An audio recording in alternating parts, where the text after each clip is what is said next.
के कर दुअरवा में हदियानु हो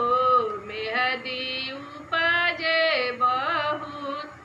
पापा के दुअरवा में हदियानु हो मेहदी उपजे बहुत रचिया रचिया मेहदी तुरालोनु हो धैलो सिलिया के पास धैलो सिलिया के पास रचिया रचिया मेहदी पिसालोनु हो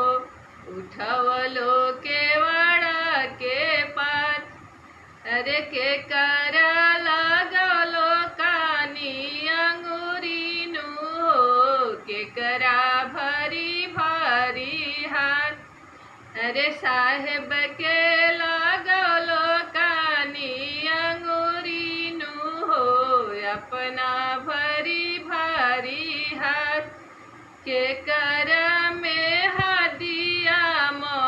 मधिमावानु हो के कर भैले चटकर